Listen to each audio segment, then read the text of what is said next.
তাদের অভিযোগ ছিল তাদের বাবা তাদের সম্পত্তি বিক্রি করে দিচ্ছে। তার ওয়াইফের অভিযোগ ছিল যে সে তার দেবরের সাথে একটা সম্পর্ক, পরকীয়া এক ধরনের সম্পর্ক আছে।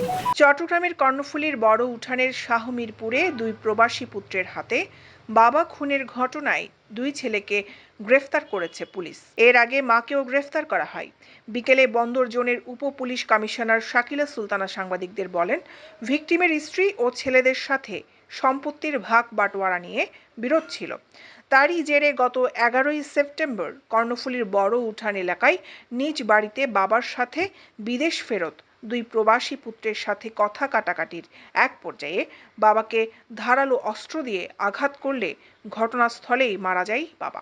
সেই দিন নিহতের স্ত্রীকে গ্রেফতারের পর আজ সকালে চট্টগ্রাম ও ঢাকা বিমানবন্দর থেকে দুই সন্তানকে গ্রেফতার করে পুলিশ। তার পিছনে কারণ প্রাথমিকভাবে আমরা ওই সময় জানতে পারি কারণটা ছিল যে ভিকটিমের দুই ছেলে, তাদের অভিযোগ ছিল তাদের বাবা তাদের সম্পত্তি বিক্রি করে দিচ্ছে এবং তার ওয়াইফের অভিযোগ ছিল যে সে তার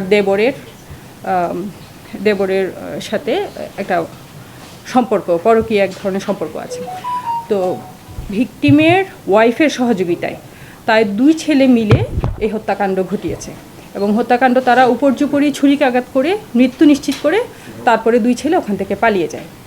তো পরবর্তীতে আমরা তাদের একজন ছেলে যে দুবাই যাচ্ছিল তাকে আমরা ঢাকা এয়ারপোর্ট থেকে অ্যারেস্ট করি এবং যে ছোট ছেলে তাকে আমরা চট্টগ্রাম শাহ আমানত এয়ারপোর্ট থেকে আমরা অ্যারেস্ট করতে সমর্থ হই। দৈনিক আজাদী নিউজ ডেস্ক।